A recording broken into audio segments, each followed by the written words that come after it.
أجمعين من يوم ظلمهم إلى يوم الدين.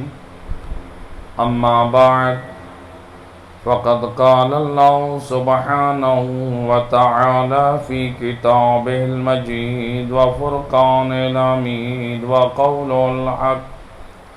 بسم الله الرحمن الرحيم. یا ایھا الذین آمنوا اتقوا اللہ وکونوا مع الصادقین. صلوات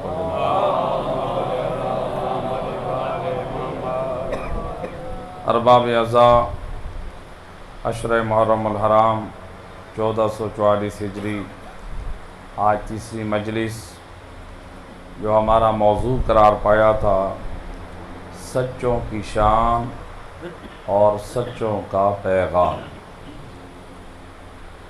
سید الرسل اپنی لسان وحی سے اپنے اصحاب اور اپنی امت کے سامنے سچوں کا تعارف بھی کراتے رہے، وقتاً فوقتاً نام لے کے بھی بتاتے رہے، ان کے حق میں سندیں بھی پیش کرتے رہے.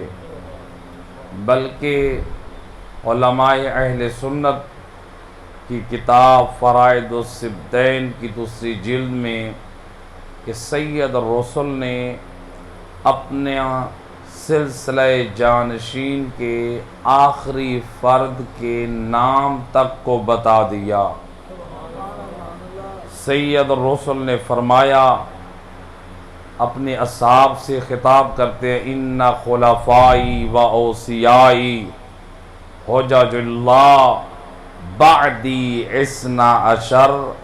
اور مجھ نبی کے کلمہ پڑھنے والے اصحاب اور میری امت، مجھ نبی کی زبان سے سن لو، میرے بعد میرے خلفاء، میرے اوصیاء، میرے دین کے وارث اللہ کی مخلوق پر جو حجت بنائے گئے ہیں، جو میرے بعد میرے جانشین ہیں، ان کی تعداد 12 ہے. اور صرف سید الرسل نے یہ 12 نہیں کہا کہ کہیں ایسا نہ ہو کہ امت اس پریشانی میں رہ جائے اور پھر 12 کا عدد اپنی طرف سے پورا شروع کر دے. کسی نے یہ احسان کر دیا، اصحاب کا مجمع ہے، پوچھا یا رسول اللہ من خلفاؤک، آپ کے وہ خلفاء کون ہیں جو 12 عدد آپ بتا رہے ہیں؟ آپ نے لسان وحی سے فرمایا، اولہم علی ابن ابی طالب وآخرهم ولدی مہدی الذی یملؤھا قسطا وعدلا کما ملئت ظلما وجورا. اور مجھ مصطفیٰ کے کلمہ پڑھنے والوں، میرے بعد اگر سلسلہ امامت اور حق کو پہچاننا ہے تو دیکھنا، امامت کی پہلی کڑی کا آغاز علی کی ولایت سے ہوگا اور اس امامت کا اختتام دوران مہدی برحق پر ہوگا. اللہم صلی علی محمد وآل محمد. سید الرسل امت کو، اصحاب کو یہ سمجھا کر گئے ہیں، تنہا چھوڑ کر نہیں گئے، وارث عطا کر کے گئے ہیں، وارثوں کے نام بتا کر گئے ہیں، سچوں کا تعارف کرا کے گئے ہیں. اسی سلسلہ امامت میں جو دوسری کڑی ہے وہ ہے حسن مجتبی. ایک صلوات پڑھ دیں محمد وحب اللہم صلی علی. سید الرسل نے اس سلسلہ امامت کے اس تاجدار ولایت امام حسن کا بھی تعارف کرایا. اور کیسا تعارف فرمایا؟ آپ نے لسان وحی سے جس زبان کو امت کو قرآن سونپا، جس زبان سے اللہ کی معرفت کرائی، جس زبان سے اپنا نبی ہونا بتایا، جس زبان سے احکام دین سمجھائے، اللہ کے رسول نے محافظان شریعت کا بھی تعارف کرا دیا۔ آپ نے فرمایا ان الحسن والحسین سیدہ شباب اہل الجنہ، اے دنیا کے سرداری پر ناز کرنے والوں، آؤ میں تمہیں اس سردار کا تعارف کرا رہا ہوں۔ تم دنیا میں جتنے بھی بڑے سردار بن کر رہو، لیکن اللہ کی جنت میں اگر سرداری ہوگی یا پھر حسن مجتبی کی ہوگی یا حسین مظلوم کربلا کی ہوگی۔ یا علی اللہم صلی علی محمد وآل محمد۔ کہا دنیا والے اپنی سرداری پہ ناز کریں گے، ہم سردار ہیں، ہم ملک صاحب ہیں، ہم فلاں ہیں۔ ہو سکتا ہے دنیا والے ان کی سرداری کو نہ مانے، لیکن اللہ کی طرف سے جن ہستیوں کو سرداری ملی ہے اور تصدیق کرنے والے مصطفیٰ ہیں، وہ کوئی اور نہیں، وہ حسن مجتبی ہیں۔ اور سید الرسل نے مزید تعارف کرایا۔ روایت کا جملہ، جب ایک دن رسول اللہ اپنے کاندھے پہ دوش رسالت پہ حسن مجتبی کو سوار کر کے جا رہے ہیں، دیکھنے والا صحابی ہے جو نبی کی عظمت کا اعتراف رکھتا ہے، جو نبی کے نام کے گن گاتا ہے، جو یا رسول اللہ یا حبیب اللہ کی نعتیں پڑھتا ہے، سید الرسل کی عظمت کو بیان کرتے ہوئے کہتا ہے ما اجمل حاضل مرکب، یہ کتنا خوبصورت یہ سواری ہے۔ سید الرسل سمجھ گئے یہ صرف میری ذات اور میری عظمت کا معترف ہے۔ سید الرسل نے جب دیکھا یہ فقط میری ذات پر منحصر ہے، میں جو دوش رسالت پہ جس ہستی کو سوار کر رہا ہوں یہ اس کی معرفت سے ابھی جاہل ہے۔ رسول صرف اپنا تعارف نہیں کرانا چاہتے بلکہ محافظان شریعت کا بھی تعارف کرا رہے ہیں۔ دیکھو پہچان لو، اگر میں صادق نبی ہوں، میری شریعت کے صادق چہرے کون ہیں؟ آپ نے فرمایا او کہنے والے، اگر تو یوں کہتا ما ھذا اجمل الراکب، یہ سواری کتنی خوبصورت ہے، یہ تو حق ادا کر دیتا۔ اب سید الرسل کس عظیم نقطے کی طرف متوجہ کرنا چاہتے ہیں؟ اس جملے کے ذریعے سے نبی نے گویا ہمیں یہ سمجھایا اسلام کے دامن میں یہ شرف اتنا نہیں ہے کہ کوئی سواری بن جائے، بلکہ اسلام کے دامن میں یہ زیادہ شرف ہے دوش رسالت کا کوئی سوار بن جائے۔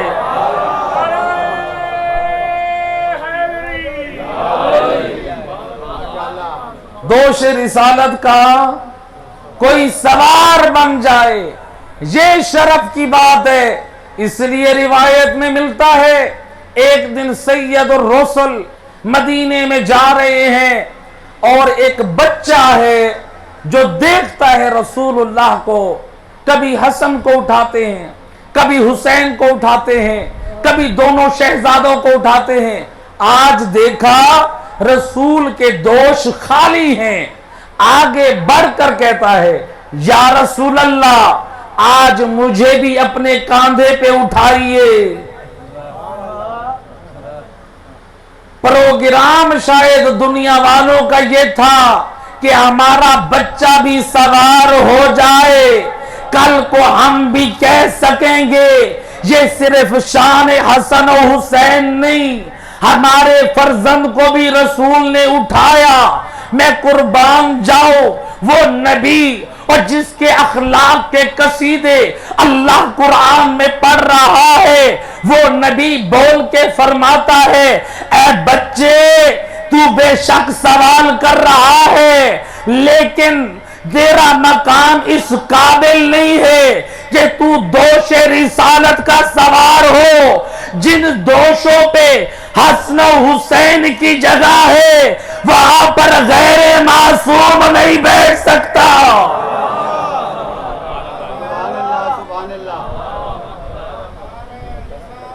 یا رسول اللہ، یا علی، اللہم صلی علی محمد وآل محمد۔ غیر معصوم نہیں بیٹھ سکتا۔ نبی کیا سمجھانا چاہتے ہیں؟ نبی یہ بتانا چاہتے ہیں بے شک اخلاق کے تقاضے ہیں، کوئی یہ نہ سمجھے نبی نے اس بچے کو نہ بٹھا کر اخلاق میں کمی کی ہے، نہ بلکہ اخلاق کا اعلیٰ نمونہ پیش کر دیا۔ کیوں؟ اگر رسول ایک غیر معصوم کے بچے کو ایک غیر معصوم کو بٹھا دیتے تو معصوم کی شان کی برابری کرنے والے کل یہ کہہ سکتے تھے اگر حسن و حسین بیٹھے ہیں تو یہ کوئی منزلت نہیں ہے، ہم بھی دوش رسول کے سوار ہیں۔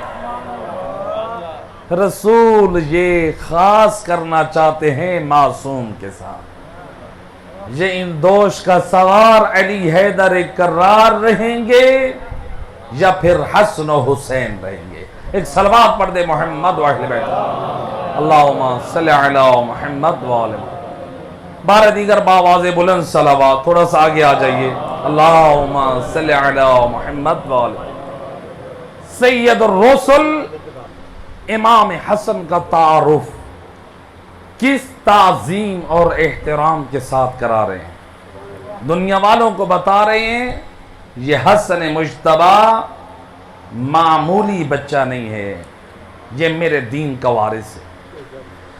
روایت میں ایک جیسی روایات دو معصوموں کے بارے میں علماء محدثین نے نقل کی۔ یہی روایت کہ جب رسول نماز میں ہوتے حسن مجتبی پشت پہ سوار ہو جاتے۔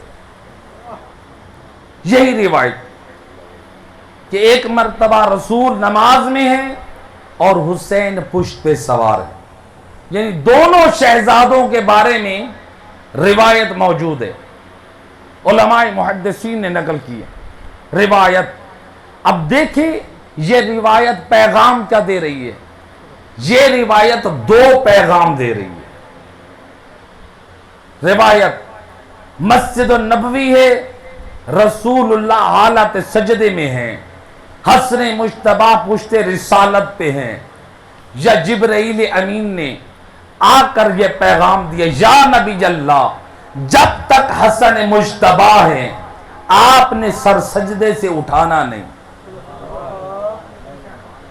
جب تک حسن رسول کی پشت پر ہیں نبی کی تسبیح بڑھتی رہی۔ آخر نبی نے تسبیح کو لمبا کیوں کیا؟ آخر نبی نے سجدے کو طولانی کیوں کیا؟ نبی نے یہاں پر دو پیغام دے دیے، ایک نمازیوں کو، ایک حسن اور حسین سے محبت رکھنے والوں کو۔ نمازیوں کو پیغام دے دیا اے مصطفیٰ پہ ایمان رکھنے والے نمازیوں، تمہاری نماز اس وقت تک قبول نہ ہوگی جب تک دل میں محبت حسن حسین نہ ہوگی۔ جس طرح رسول محبت حسن میں، محبت حسین میں سجدے کو لمبا کر رہے ہیں، لہذا محبت حسن اور حسین بھی لازم ہے۔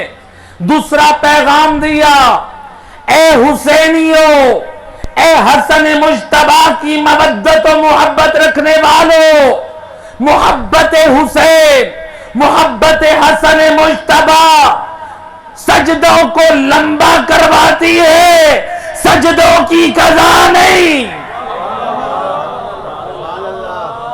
کہیں ایسا نہ ہو حسینیت کے نام پہ سجدے چھوڑ دو، کہیں ایسا نہ ہو حسن مجتبی کی محبت کے نام پہ سجدے چھوڑ دو۔ آؤ مجھ رسول کا عمل دیکھو، محبت حسن اور حسین سجدوں کو لمبا کروا رہی ہے۔ بعض نے یہاں پہ ایک شبہ وارد کیا ہے، اپنی قوم کے جوانوں اور بچوں کی تربیت کے لیے عرض کر رہا ہوں۔ بعض یہ کہتے ہیں ممبروں سے، امام حسین کی محبت نے سجدے کو چھڑوا دیا۔ سجدے کو چھڑوایا نہیں ہے، سجدے کو لمبا کیا ہے۔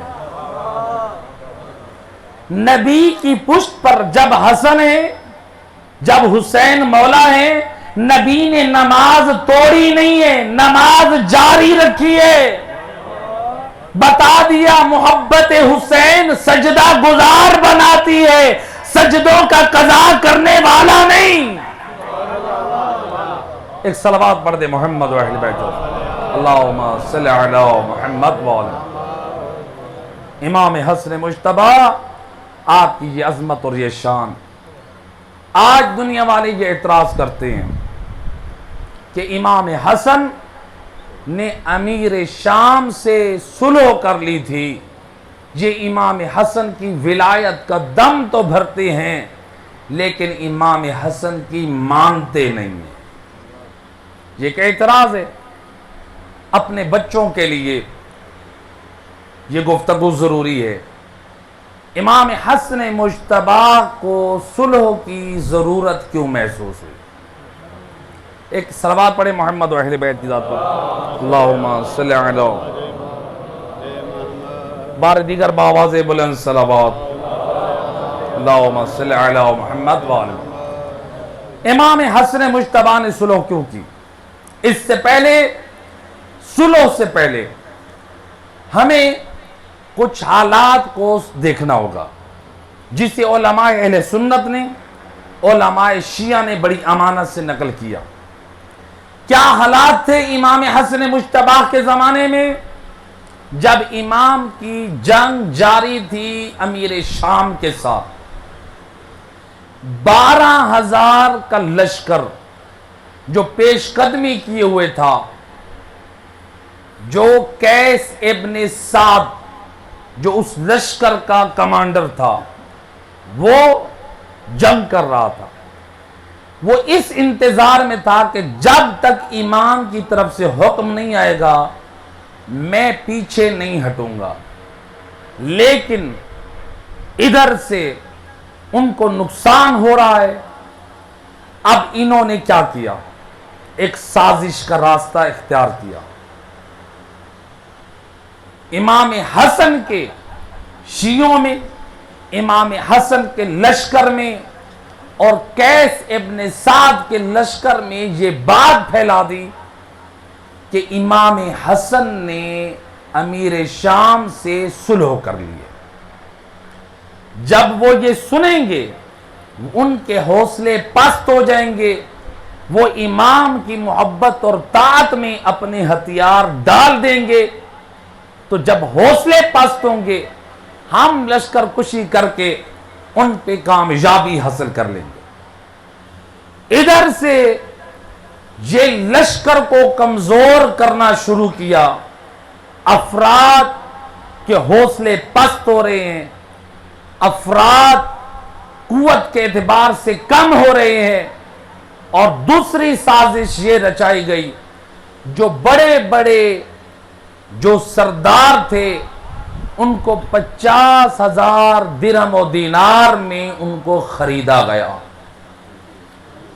تاریخ اس بات کی گواہ ہے، 50,000 میں ان سرداروں کو خریدا گیا۔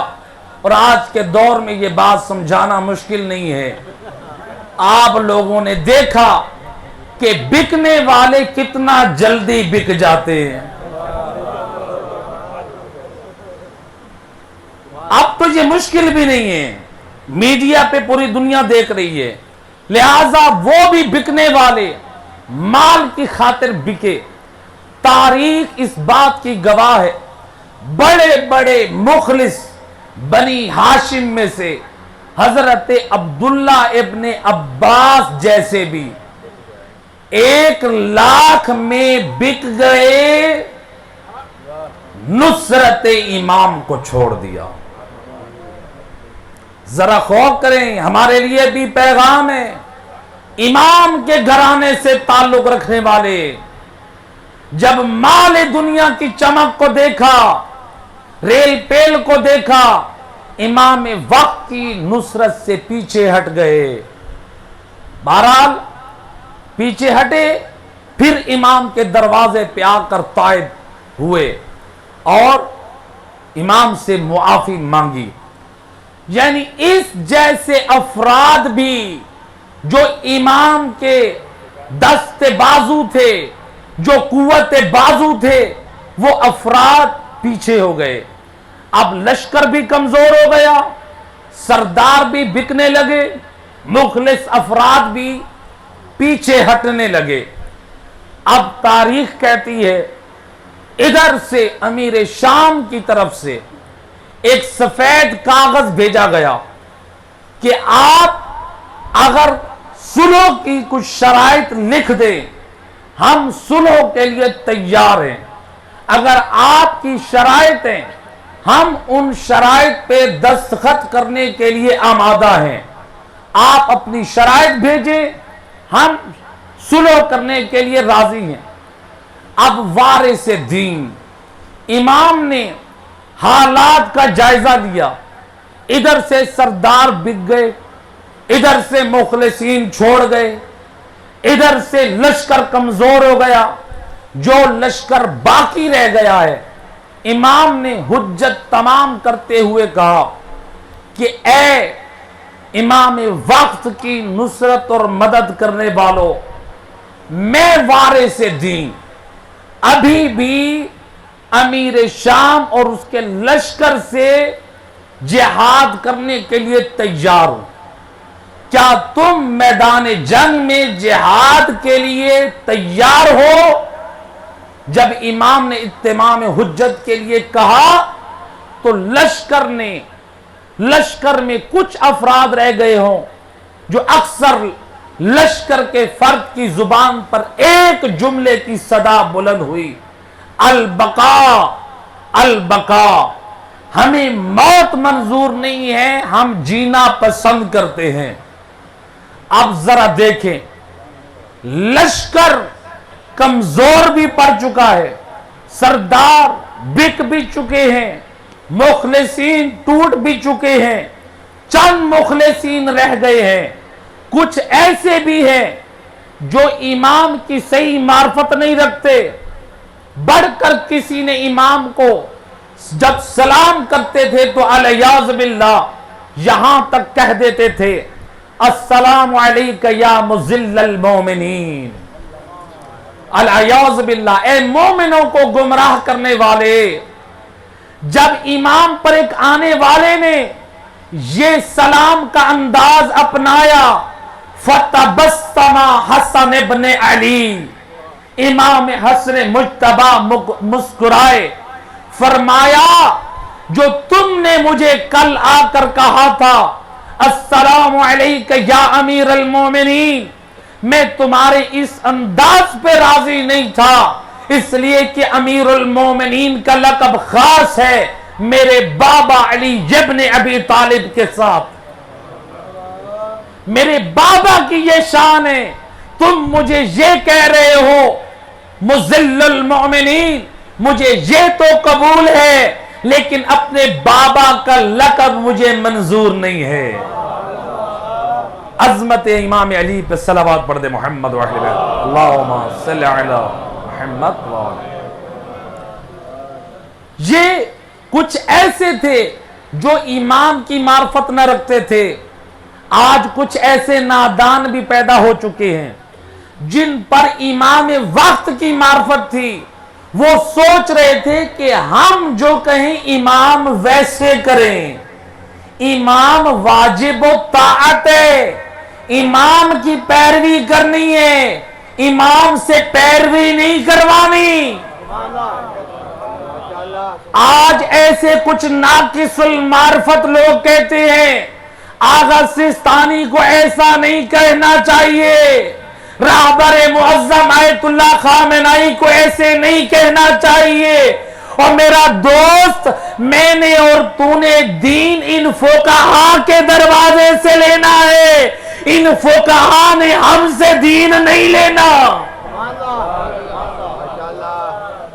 ہم ان کو دین سکھائیں گے، ہم نے ان سے دین سیکھنا ہے۔ ایک صلوات پڑھ دے محمد و اہل بیت اللہم صلی علی محمد و آل محمد۔ امام کے زمانے میں اب یہ حالات ہیں، ادھر سے سفید کاغذ آ چکا ہے، آپ شرائط لکھیں، جو آپ کی شرائط ہو ہم اس پہ دستخط کر دیں گے۔ اب لوگ کہتے ہیں امام حسن نے صلح کی اور انہوں نے گویا اس سے دوستی کر لی۔ یہ امام حسن کے چاہنے والے اس دوست کو دوست نہیں رکھتے۔ امام نے جو صلح کی ہے ذرا پہلے یہ دیکھیں وہ کس وجہ سے کی ہے۔ کیا امام نے دوست سمجھ کے کی ہے یا امام نے اپنے جد رسول کی سنت اور بابا علی کی سنت پہ عمل کیا ہے؟ پہلے صلح کا پس منظر تو دیکھیں، امام جو صلح کر رہے ہیں امام کس چیز کو سامنے رکھ رہے ہیں؟ تاریخ اس بات کی گواہ ہے، سید الرسل نے اپنی زندگی میں جو صلح کی، صلح حدیبیہ، آج مسلمان اپنے تمام لٹریچر میں بھی یہ پڑھتے ہیں، ہماری یونیورسٹیوں میں، ہمارے کالجوں میں، ہمارے اسکول میں بھی بچوں کو صلح حدیبیہ کے حوالے سے بتایا جاتا ہے۔ تو اب ذرا غور کریں، نبی کس سے صلح کر رہے ہیں؟ کافروں سے۔ نبی کر رہے ہیں کافروں سے صلح، آپ اس کو نام دے رہے صلح حدیبیہ۔ تو کیا آپ یہ کہیں گے الیاذ باللہ نبی کافروں سے دوستی کر رہے ہیں؟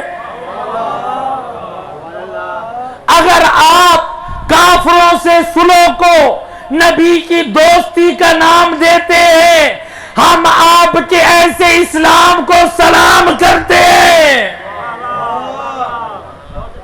نبی کی یہ صلح دوستی نہیں ہے۔ اب ذرا نبی نے جو صلح کی ہے حدیبیہ میں، وہ کفار کا تقاضا کیا تھا کہ آپ اپنے بعد محمد رسول اللہ نہیں لکھیں گے، محمد ابن عبداللہ لکھیں۔ سید الرسل نے اس صلح نامے پہ دستخط کیا، لیکن قربان جاؤں اب جو محمد رسول اللہ لکھا جا چکا ہے، رسول فرماتے ہیں اے علی اب بدل دو، لیکن علی کو حیا آ رہی ہے، کیسے مصطفیٰ کے نام کے بعد رسول اللہ کو مٹائیں؟ محمد ابن عبداللہ لکھیں۔ نبی سمجھ گئے مزاج علی کو، علی وہ دافع نبوت ہے جو رسول اللہ کا لکھا ہوا ہونا بھی مٹانا پسند نہیں کرتا، بھلا وہ نبی کے دین کو مٹا دیکھے کیسے پسند کرے گا؟ جو آج دنیا کہتی ہے، صلوات پڑھ دے محمد اللہم صلی علی محمد، جو آج دنیا یہ اعتراض کرتی ہے علی نے تو فلاں کو مشورہ دیا، علی نے فلاں کو مشورہ دیا، علی نے فلاں کو مشورہ دیا، علی راضی تھے تو مشورہ دیتے تھے، علی کی نگاہ میں ناموس اسلام تھی. علی یہ دیکھ رہے تھے اگر میں نے مشورہ نہ دیا تو اسلام کی ناموس پہ حرف لازم آئے گا.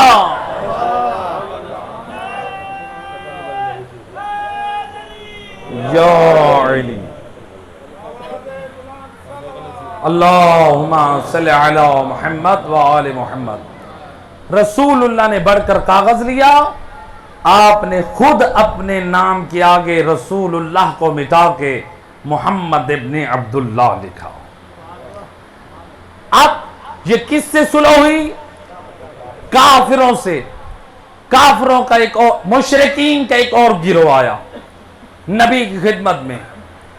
آپ ہمارے بتوں کو ایک ہفتہ سجدہ کریں, ہم آپ کے خدا کو ایک ماہ سجدہ کریں گے.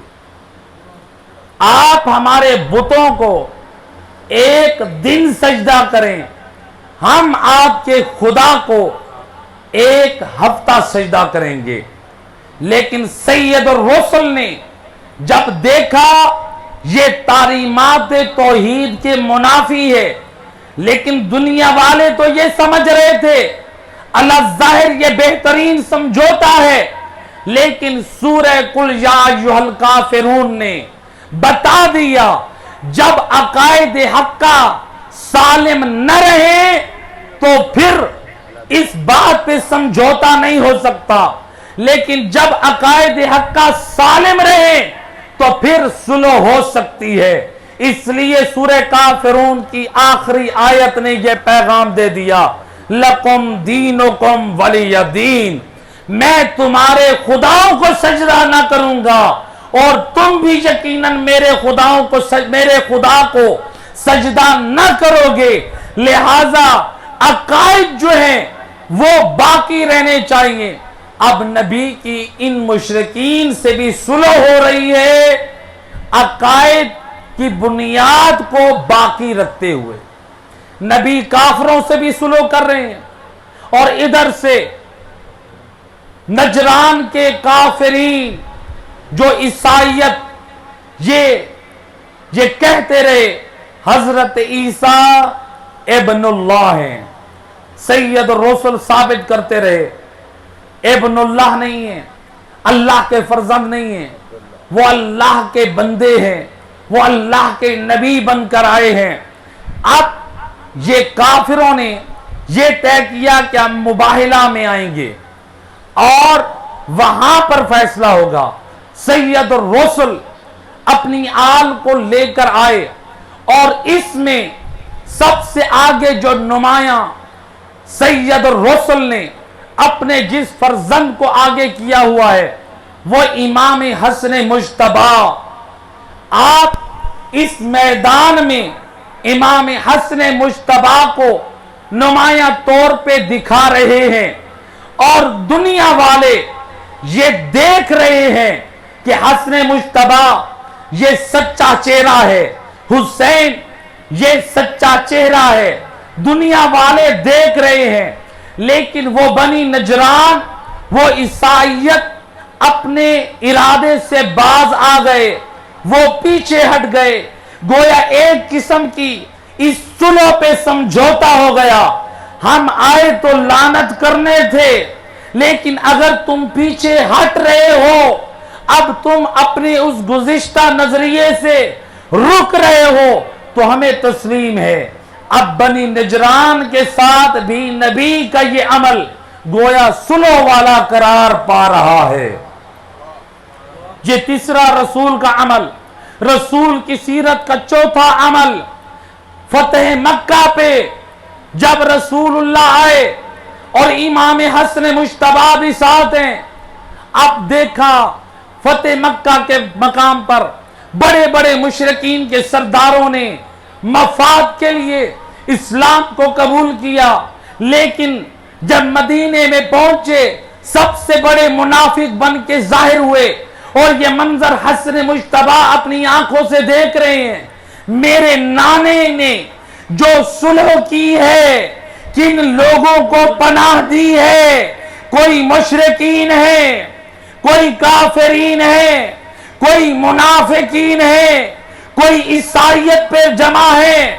اور ادھر سے امام حسن نے دیکھا کہ جب خوارج جب امام کے مقابلے میں آئے، جب شام سے لشکر آیا، یہ بھی ایک منافقت پہ جمع تھے جو خلیفہ رسول کے مقابلے میں آ کے جہاد کا علم بلند کیا۔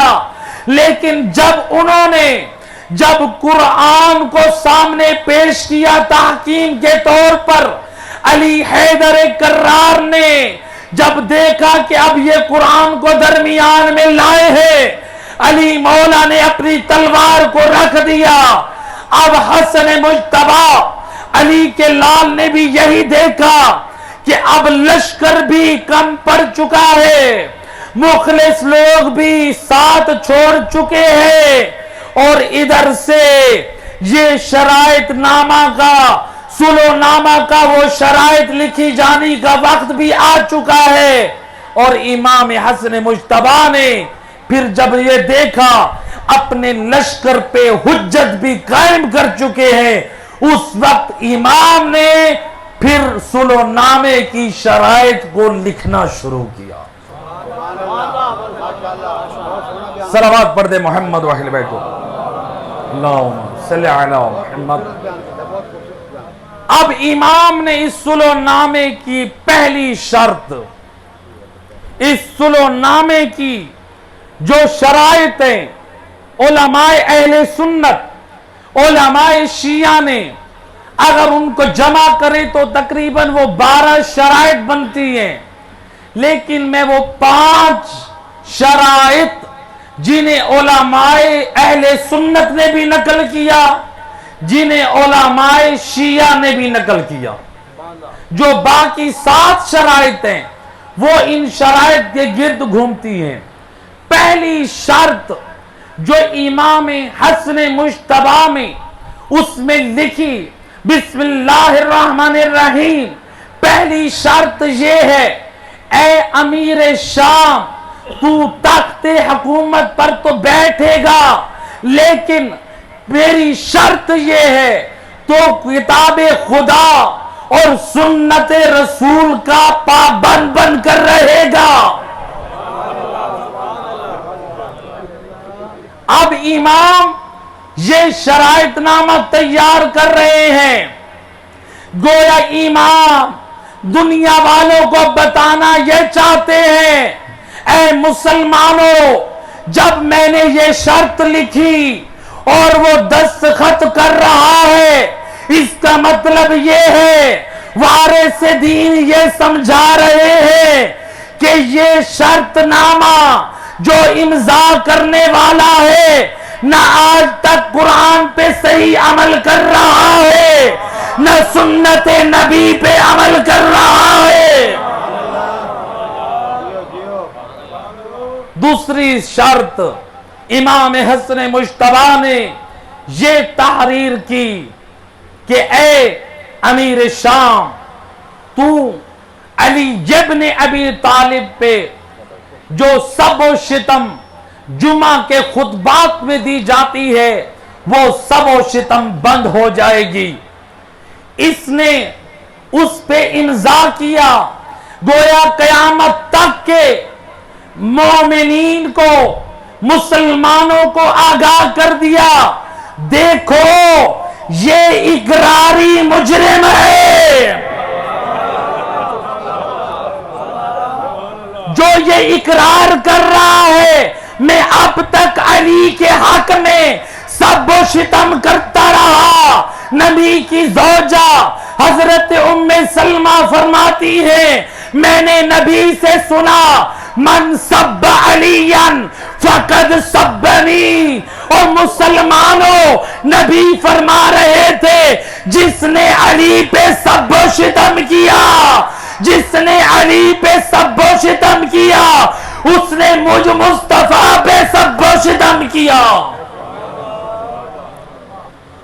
زوجہ نبی نے بتایا گویا علی پہ سب و شتم کرنا نبی پہ سب و شتم ہے، علی پہ سب و شتم کرنا نبی پہ سب و شتم کے مترادف ہے.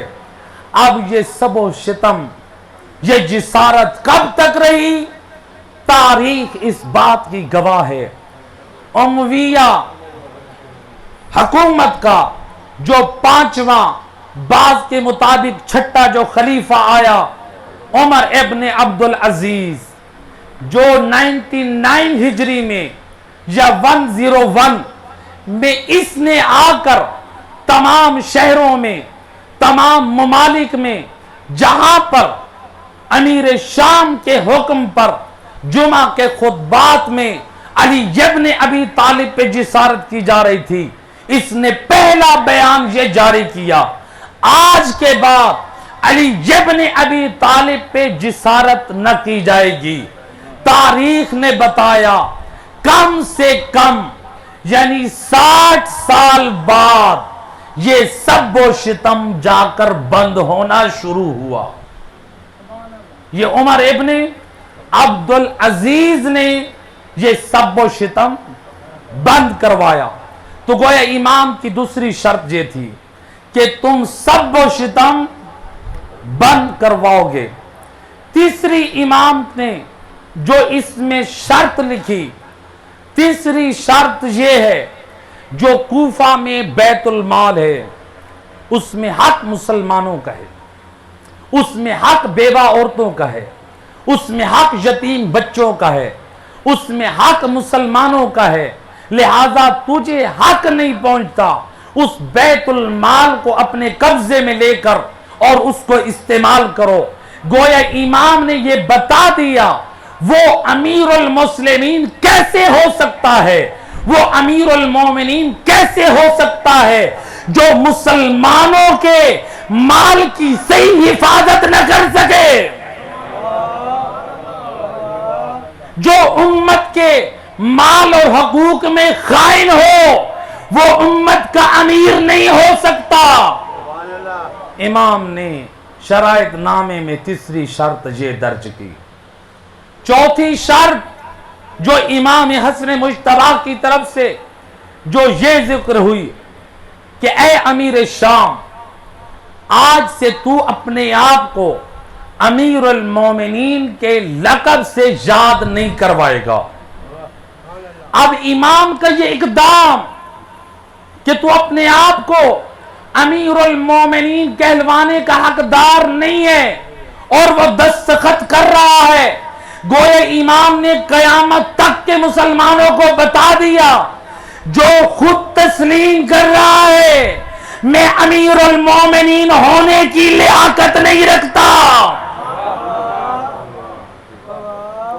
امام نے پانچویں شرط جو اس میں ذکر کی، امام نے فرمایا اس میں پانچویں شرط یہ ہے کہ تو اپنے بعد کسی کو ولی عہد نہیں مقرر کرے گا، اپنے بعد کسی کو خلیفہ نہیں بنائے گا.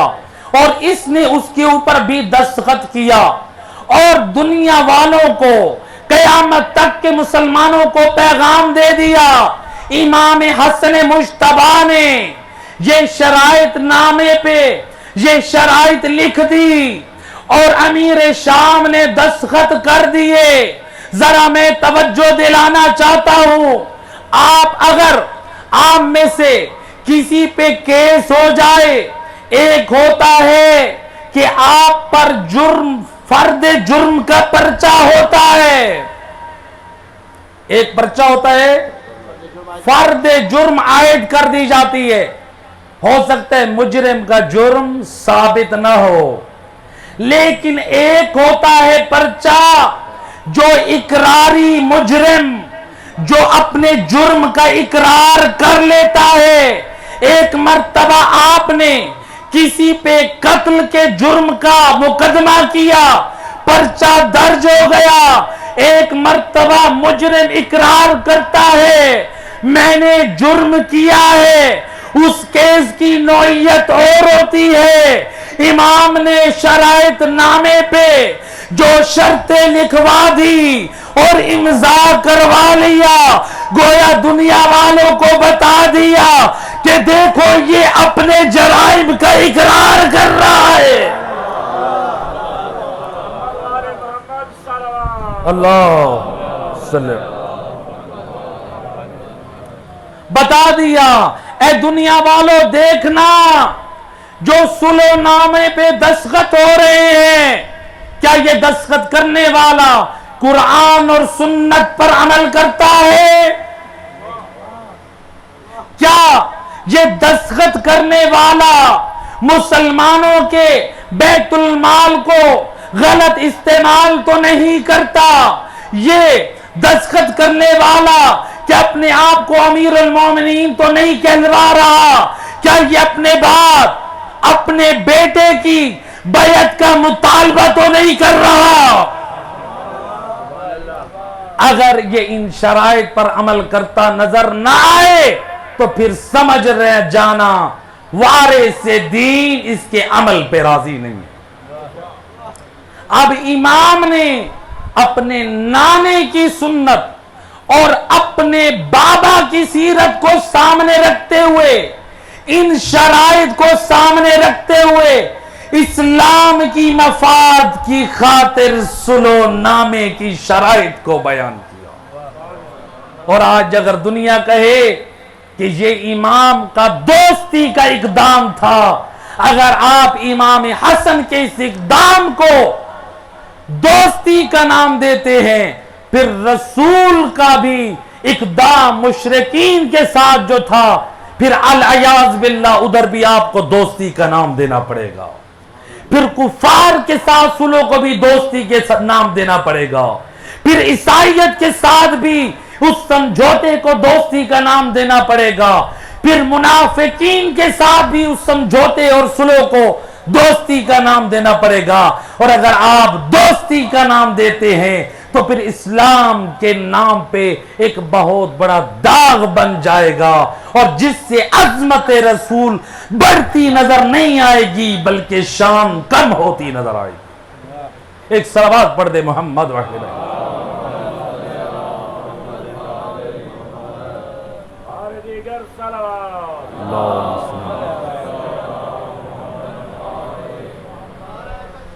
اللہ اکبر، اللہ اکبر، یا رسول اللہ، یا رسول اللہ، یا علی، یا علی، اللہم صلی علی محمد۔ امام حسن مجتبی اس قدر عظیم ہستی، اسلام کی مفاد کی خاطر آپ نے کتنی عظیم کارنامے اور کردار پیش کیے۔ امام کے کردار میں ایک اور جھلک دیکھتے ہیں۔ یہی شام سے آنے والا ایک ناصبی، ایک دشمن علی، جب پہنچا ہے مدینے، اس کی جو فکری جو تربیت کی گئی، جو اس کو ماحول دیا گیا، دشمنی علی میں لوگوں کو پروان چڑھایا گیا۔ علی حیدر کردار کو مس کیا گیا، اتنا مشہور کیا گیا کہ علی تو نمازی نہیں تھے۔ تاریخ گواہ ہے جب علی مولا کی شہادت کی خبر شام پہنچی کہ آپ محراب کوفہ میں شہید ہوئے ہیں، شام کی عورتیں اور مرد اپنے منہ میں انگلیاں دیکھ کر یہ تعجب کرتے تھے، علی اور مسجد میں۔ اس قدر دشمن نے پروپیگنڈا کیا تھا، اس قدر علی مولا کے خلاف سازش رچائی گئی، مولا علی کے خلاف دشمنی میں لوگوں کو پروان چڑھایا گیا۔ اب یہ بھی شام سے آنے والا دشمنی علی، بغض علی کا اظہار کر رہا ہے۔ امام حسن مجتبی جانتے ہیں یہ آنے والا غلط فہمی پر ہے، اس کو گمراہ کیا گیا ہے، اس کی اصلاح کی جائے۔ دیکھا اس کے چہرے سے فقر و فاقہ کے آثار ظاہر ہو رہے ہیں، اس کے چہرے سے غربت کے آثار ہیں، اس کے چہرے سے بھوک اور پیاس کے آثار ظاہر ہو رہے ہیں، لیکن امام حسن نے اپنے با کردار ہونے کے ساتھ، اپنے پاکیزہ کردار ہونے کے ساتھ، اخلاق رسول کے وارث امام نے اپنے پاکیزہ اخلاق و کردار کے ساتھ ایک دشمن علی کو محب علی بنا دیا. اور یہ امام نے ہمیں درس دیا ہے کہ اگر کسی دشمن علی کو دیکھو، اگر کسی گمراہ کو دیکھو، اس سے نفرت نہ کرو. دیکھو اگر وہ ہدایت کے قابل ہے تو اس کی ہدایت کرو. اب یہ آنے والا جسارت کر رہا ہے. امام نے کیا فرمایا؟ فرماتے ہیں لگتا ہے تو بھوک اور پیاس سے یہ تیری حالت ہو چکی.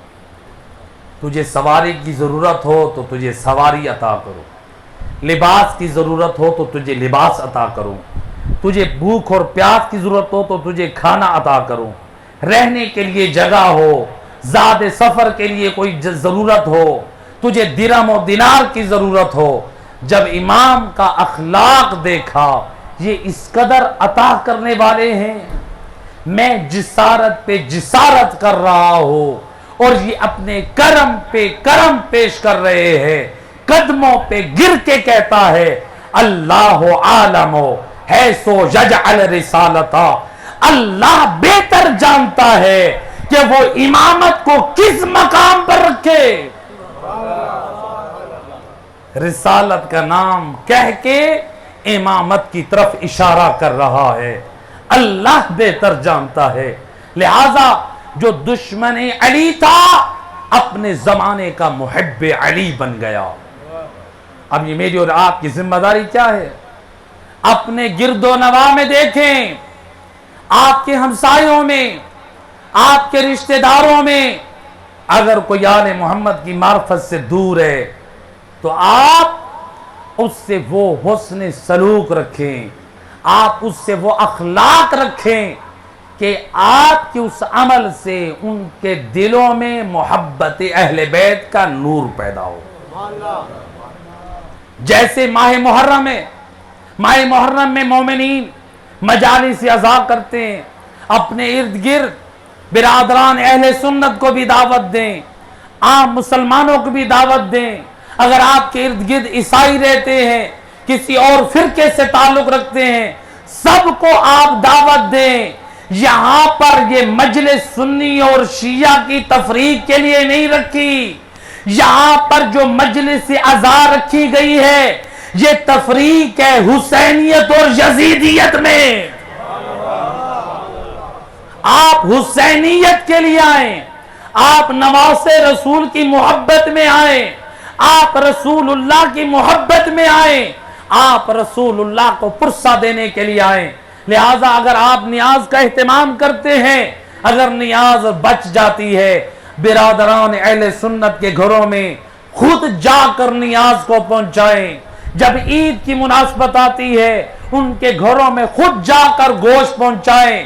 آپ کی خوشی کے دیگر مواقع آتے ہیں، برادران اہل سنت یا دیگر مذاہب کے یا فرقے کے جو لوگ ہیں ان کے گھروں میں جا کر خود محبتوں کو بانٹیں اور ان کے اپنے عمل سے بتائیں. ہمیں آل محمد نے تعلیم جو دی ہے وہ محبتیں بانٹنے کی تعلیم دی ہے، نفرتوں کی تعلیم نہیں دی، تفرقہ بازی کی تعلیم نہیں دی، بلکہ اسلام کی تعلیم دی ہے، قرآن کی تعلیم دی ہے، پاک اخلاق کی تعلیم دی ہے.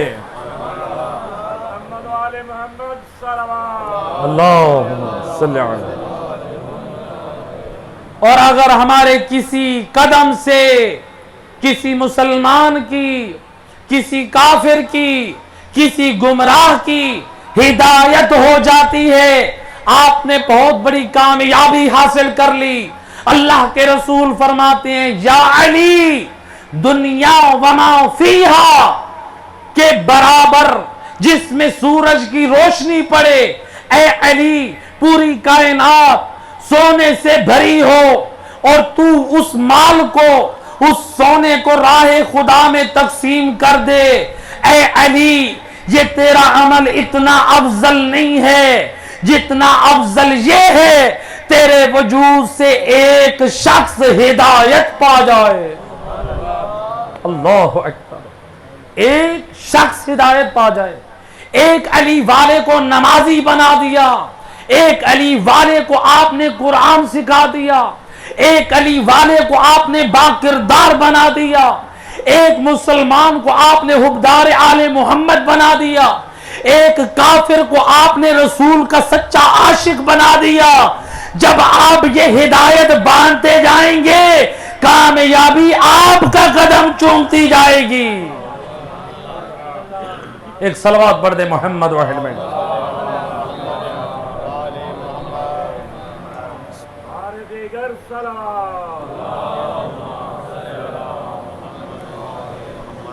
لہذا امام حسن مجتبی اپنے زمانے میں بڑی مصیبتیں جھیلتے رہے، اپنوں نے بھی ساتھ چھوڑا، غیروں نے بھی ساتھ چھوڑا، لیکن ایک بڑی مصیبت آئی امام حسن مجتبی پہ۔ روایت کہتی ہے جودہ ابن اشعث کسی کے ایما پر دودھ میں امام کی سراہی میں زہر ڈال دیا۔ اجرکم علی اللہ زادارو، میرے اور آپ کے امام کو جو زہر دی گئی ہے، یہی ماہ محرم میں زہر دی گئی۔ صاحب کشف الغمہ عربی میں بڑی عظیم معتبر ہماری کتاب شمار ہوتی ہے۔ علامہ صاحب کشف الغمہ نقل کرتے ہیں امام کی شہادت سے 40 دن پہلے زہر دی گئی۔ یہ کیسی زہر تھی؟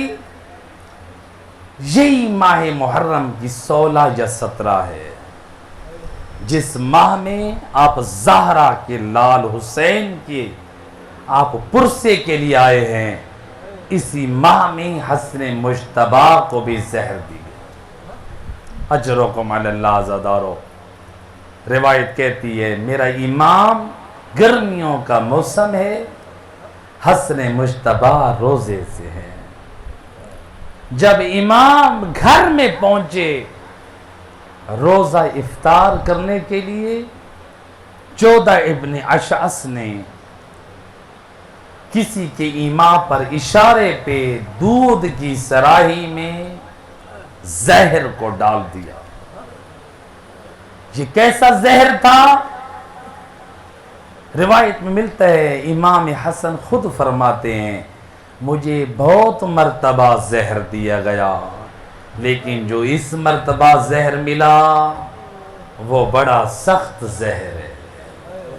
اجرکم علی اللہ زادارو، امام کو جو زہر دیا گیا، علامہ مجلسی نقل کرتے ہیں زہر اتنا سخت تھا، علامہ مجلسی کی روایت کے مطابق فرماتے ہیں زہر اتنا سخت تھا 2 دن میرا امام تڑپتا رہا، تیسرا دن میرا امام اس دنیا میں نہ رہا۔ علامہ مجلسی نقل کرتے ہیں اے امام حسن کے عزادارو، جس دودھ میں زہر کو ملایا گیا، جب اس دودھ کو زمین پر پھینکا گیا، زمین ابل ابل کر اپنے ٹکڑے جدا کرنے لگی، ہے اس دودھ سے دھوئیں نکلنے لگے، ہے یہ اتنا سخت زہر تھا۔ اور جب زہرا کے لال حسن نے وہ دودھ پیا، ہے آپ کے جگر کے ٹکڑے کٹ کٹ کے باہر نکلنے لگے۔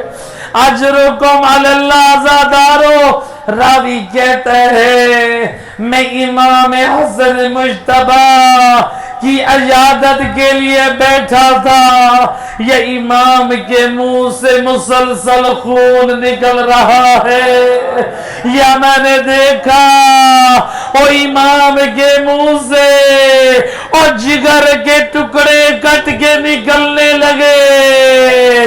وہ آپ سنتے کربلا میں وہ 72 شہداء کے جنازے اٹھے۔ آیت اللہ اشتہار دی نقل کرتے ہیں اور زہرا کے لال حسن کے اور منہ سے جگر سے 72 ٹکڑے نکلے. اجرکم علی اللہ.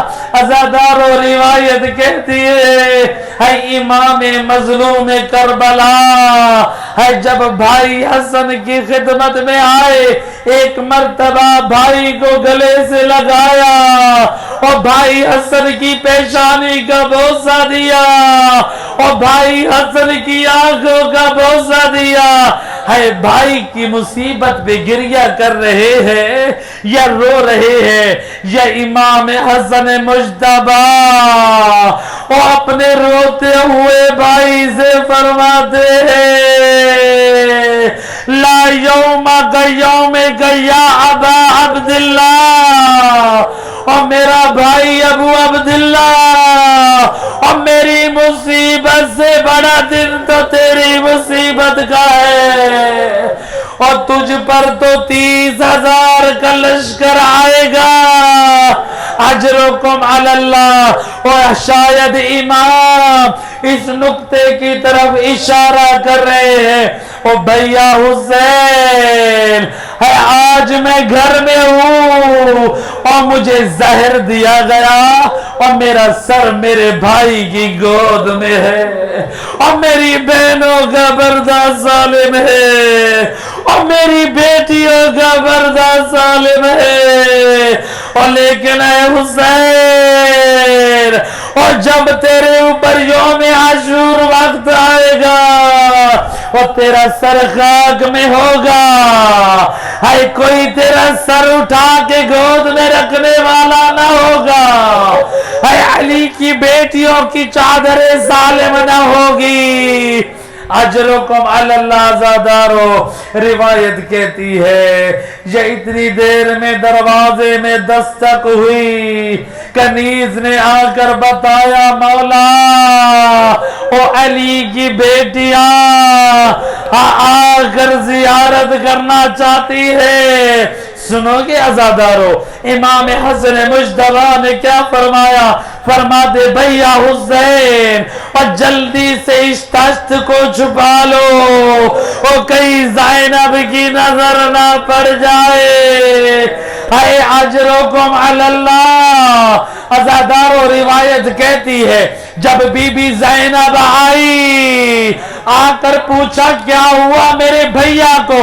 کسی نے کہا شہزادی یہ سراہی اور جس میں امام کو زہر دیا گیا، اور بی بی نے سراہی کو جب زمین پر پٹکا اور زمین سے زہر کے اثر کے اور دھوئیں بلند ہونے لگے اور علی کی بیٹی برداشت نہ کر سکی، اپنے بھائی سے لپٹ کر رونے لگی. امام نے تسلی دی اور بہن زینب اور صبر کر، اور ابھی تو کربلا میں تجھ میں مصائب آنے ہیں. اجرکم علی اللہ. زادارو ہے امام حسین نے اپنی آنکھوں سے تشت دیکھا اور بھائی کے جگر کے ٹکڑے دیکھے. روایت کہتی ہے امام نے وصیت کی اے بھیا حسین اور میرا غسل و کفن خود کرنا اور میرا جنازہ خود پڑھانا. عزادارو روایت کہتی ہے جنازہ تیار ہے. جوانان بنی ہاشم امام کا جنازہ اٹھا کے اور روضہ رسول پر لے کر آئے. یا ادھر سے مسلمان جمع ہے، اے حسن مجتبی کو دفن نہیں کر سکتے. امام فرماتے ہو میرے بھیا کی وصیت ہے اور میں تو اپنے نانے کی زیارت کے لیے آیا ہوں، لیکن ارباب مقاتل نے نقل کیا اور جو امام کا جنازہ آیا ہے امام کے جنازے کا کیسے مسلمانوں نے استقبال کیا. روایت کہتی ہے اتنے تیر برسائے گئے اور 70 تیر امام حسن کے جنازے پہ. اور میں عرض کروں گا مولا وہ آپ کے جنازے پہ تیر ہے اور شیخ مفید فرماتے ہیں اور امام مظلوم کربلا وہ ہے اور جس کے جسم کا کوئی حصہ ایسا نہ تھا اور جس میں تیر اور نیزہ پیوست نہ ہو، اور جس امام کا جنازہ تیروں پر اور زیارت جامعہ کا جملہ اور میرا سلام اس امام پر، اور جس کے کفن کو تیروں نے پھاڑ دیا، اجرکم اللہ، عزادار و تاریخ کا یہ پہلا جنازہ، اور امت نے نبی کو کیا اجر رسالت دیا، اور نبی کے لال کا جنازہ گھر واپس آیا، وہ کفن بدلا ہے، امام حسن کو دوبارہ کفن دیا گیا۔ میں عرض کروں گا مولا ہے آپ کے جنازے پہ تیر آئے، آپ کا کفن سرخ ہوا، آپ کو دوبارہ کفن ملا، آپ کو دفن کیا گیا، اور مولا ذرا کربلا میں نگاہ کیجئے، اور حسین جو آپ کا کفن دینے والا، اور کربلا میں اتنا غریب، اور آج دنیا کربلا سے کفن لاتی ہے، اور کربلا کے غریب کو اور کوئی کفن دینے والا نہیں ہے۔ الا لعنت اللہ علی القوم الظالمین۔